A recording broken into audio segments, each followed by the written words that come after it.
In Thailand, an oily beach, evacuations, and fears the black sludge could reach the mainland. The oil has already hit the island of Koh Samet. You're looking at how the spill has spread over the past few days.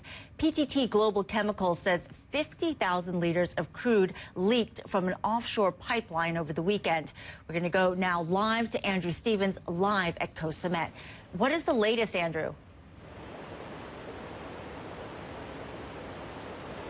Well, the the clean-up crews, Patricia, are working around the clock to clean up the spill. Where I'm standing now is the impact zone, if you like, the worst affected beach on this island. And we got in quite late last night.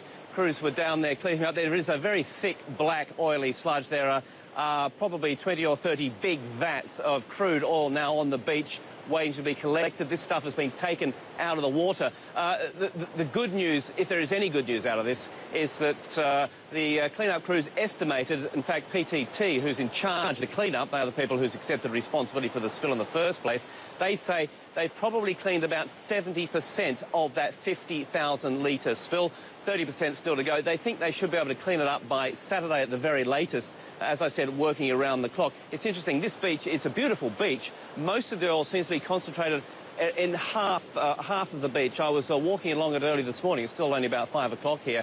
There is a thin sheen of oil along the rest of the sandy beach, but one end it does seem to be concentrated.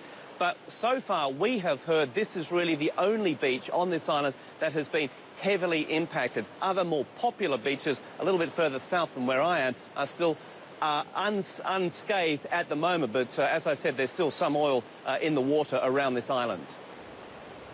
So, Andrew, we had been hearing that the size of the spill could have been underestimated. Are we hearing anything more on that? Yes, there has been quite a lot of talk locally about whether, in fact, this spill is actually much bigger, and the PTT has not been telling the full extent of what's been going on. This has been coming from academics who have been looking at the spill from satellite photos. One estimate is that the spill could have been as high as 100,000 litres, double the size, the official number coming from PTT. I spoke to PTT yesterday. I put it to them that could this spill in fact have been bigger, and they say that no, they are very confident, measuring the flow of the spill from the pipeline. What happened, what we understand or happened, is that a tanker was offloading crude about 20 kilometres or so out to sea. It was using a thick rubber hose to take the oil from the tanker to a pipeline on the seabed. Somewhere on that rubber hose there was the leak. They say it's still 50,000 litres. Very hard to say whether that's absolutely accurate or not, as it is very hard to say whether it could be double that size.